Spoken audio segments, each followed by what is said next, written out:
may not know a lot, but I do know movies. I know this is just my, just me, my unpopular opinion, but normally when I go see a children's movie or any type of, animation, I go in very skeptical, very, I'm on my toes, with animation movies.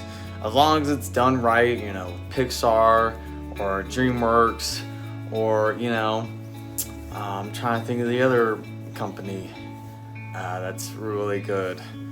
But sometimes Sony Pictures, they'll have a couple hits, but Illumination from Universal, it's, same thing with Minions, Despicable Me, just not really, doesn't really change it up for me. It doesn't give me a whole lot to work with because they're in the same franchise, and this is Universal's highest earning franchise aside from Jurassic Park and all the Fast and Furious movies.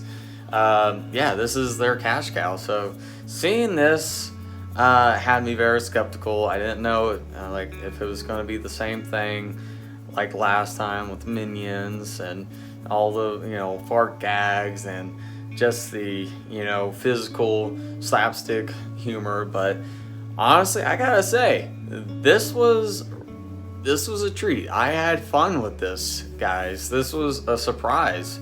I didn't think I was gonna like it as much. So let's get right into it. So the Minions this is the 70s. So I mean, of course, this takes place after the events of the first Minions movie when, at the end, they meet Gru, which is their boss, their their supervillain boss. So they're just like, oh my gosh, they latch on to him, and it's just really funny how they, carry that into this film, and, the dynamics that they share is just really cute, and, trying to earn his trust. And it turns out, Gru, who's played by Steve Carell, respectfully, he's trying to, join this supervillain squad, and he wants to gain their respect, and he wants to be a part of it. They're his idols. He's always dreamed of joining this squad. So then turns out they don't want him, and they basically kick him to the side and say next.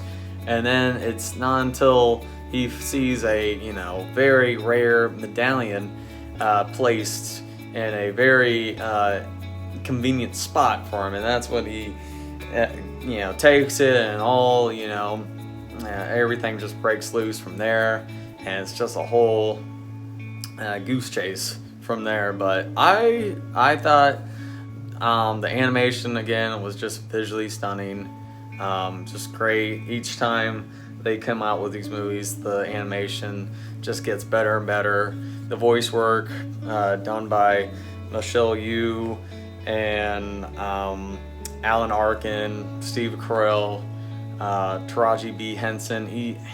Everyone is on top. They're top notch, and just the scenes with the Minions are just freaking hilarious, and I think it's just really darn cute. I don't know. It's just I have a soft spot. So when it comes to animation, but at the same time, I gotta be invested. It's gotta pull me in.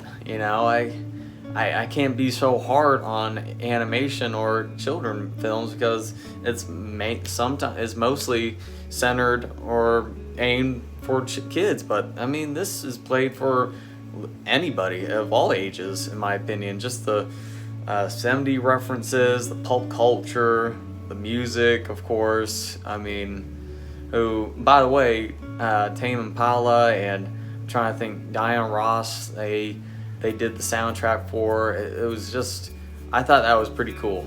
So, I mean, definitely worth checking out if you want to break from superhero movies and dinosaurs. I think this would be really up anyone's alley. I mean, just looking for a good film to laugh at. And I have a few nitpicks.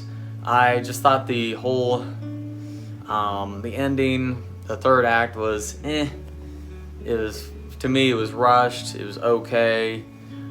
The villains weren't as, they were, of course, the villains are goofy, but I was just like, I didn't really care for the villains. I just really enjoyed the development and the relationship between Gru and just, I love the Gru, and I also love that the scene with Michelle Yeoh training the Gru, the minions, to be fighters and kind of stand up for themselves against the big bad bullies. So I just thought, very, really cool themes and elements in this movie. But overall, I thought it was really funny and I had a great time. So if you guys haven't seen it already, please check that out. And as always, please like and subscribe to this, and I'll see you